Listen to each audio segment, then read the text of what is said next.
Welcome everyone. This is the account bringing you the news update for day 309 of the war in Ukraine. On a personal note, I will be traveling again tomorrow, and since it will take most of the day, I will not be able to make a report. I apologize for that. News today were dominated by Russia's latest massive missile and UAV attack on Ukraine.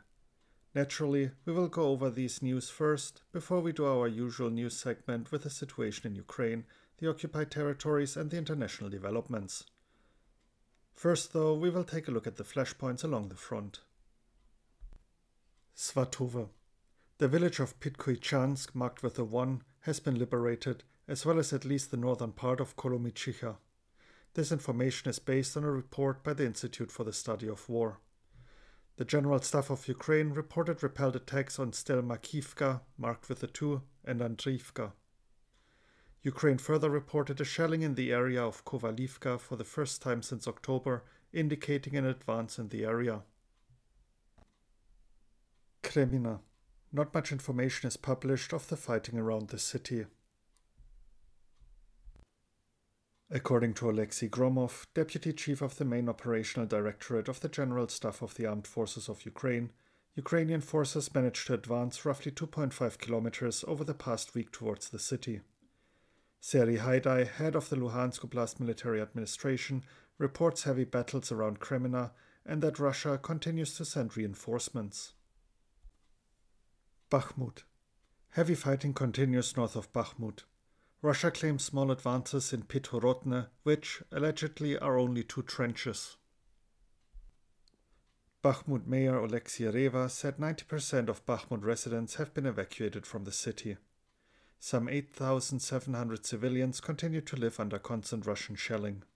The mayor urged them to consider evacuating. And now for our news update on the missile attack on Ukraine.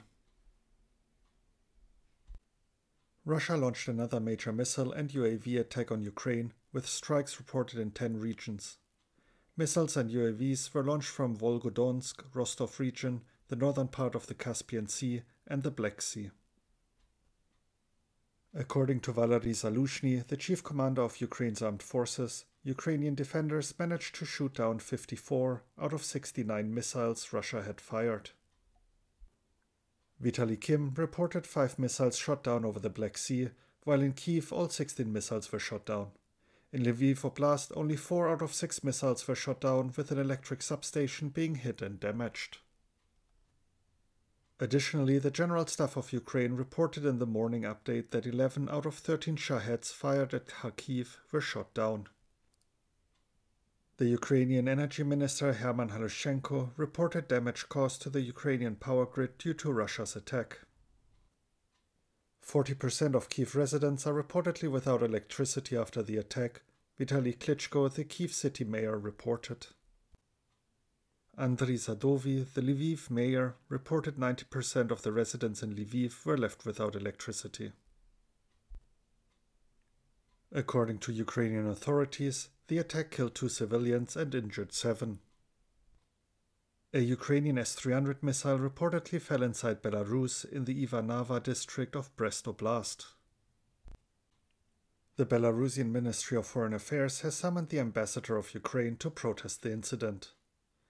Meanwhile, the Ministry of Defense of Ukraine stated they are ready to investigate the issue using independent investigators. Currently, 2 versions of the incident are being investigated by Belarus. First, the missile fell in a similar incident as in Poland. Second, the Belarusian anti-air defense shot down the missile. And now for today's news out of Ukraine.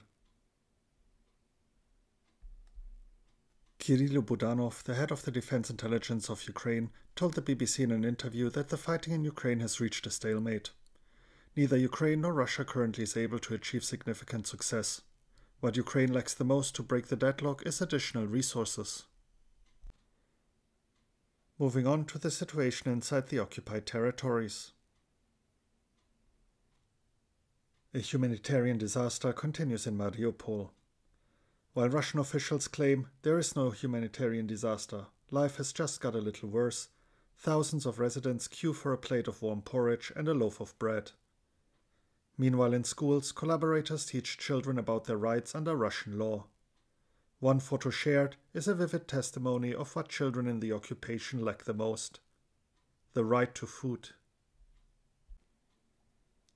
And to wrap up the news segment, the latest international developments. According to the latest assessment by the Institute for the Study of War, Russian forces are less likely to conduct a new offensive in the Zaporizhia Oblast, considering Russian mining and fortification efforts. The researchers further write that they can observe a culmination of Russian forces around Bakhmut. US military doctrine defines culmination as the point at which a force no longer has the capability to continue its form of operations, offense or defense, and when a force cannot continue the attack and must assume a defensive posture or execute an operational pause. Several officials told the New York Times about an expanding US program that aims to cut off Iran's ability to manufacture combat drones. The Biden administration is trying to deprive Iran of Western components used in Shahed drones in an effort to stop the supply to Russia. Air raid sirens once again sounded over the Russian airbase at Engels. Explosions were reported as Russian air defense activated and reportedly destroyed an unknown object. And now for the daily intelligence updates, starting with the UK Ministry of Defence. In the early hours of December 26, 2022, Russia's Engels airbase was attacked for the second time in 3 weeks. Russian media reported that uncrewed aerial vehicles, UAVs, were responsible for the strike on the facility, one of the main operating bases of Russia's strategic bomber fleet.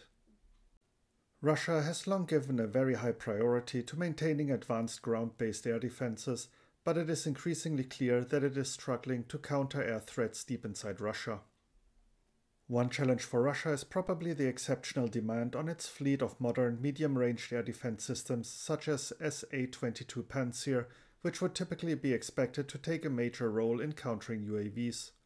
As well as providing point defense for strategic sites such as Engels, these systems are currently required in large numbers to protect field headquarters near the front line in Ukraine. And finally, the evening report by the General Staff of Ukraine.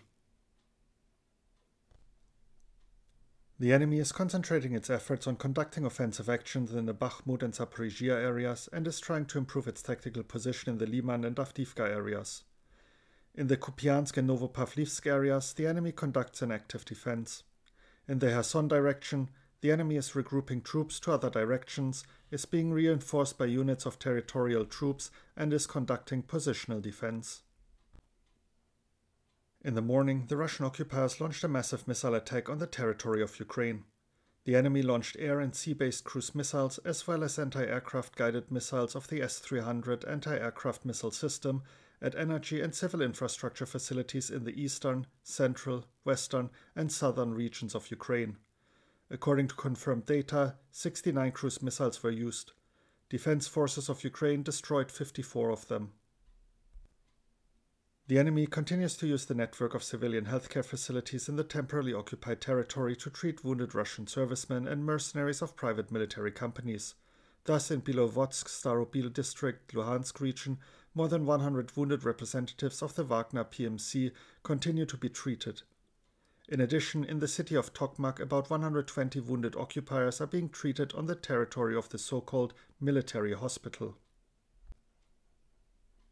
In the city of Donetsk, the invaders organized the removal of medical equipment and medical workers from the Kalinin Donetsk Regional Clinical Hospital to Mariupol. On December 28th, more than 50 occupiers were eliminated as a result of fire damage by units of the defense forces of enemy positions in the Berdyansk district of the Zaporizhia region. And that wraps up today's news report. If you're interested in any of the articles I mentioned, you can find links to them in the description as always. Thank you for tuning in and have a great day. You were listening to The Account. Slava Ukraini.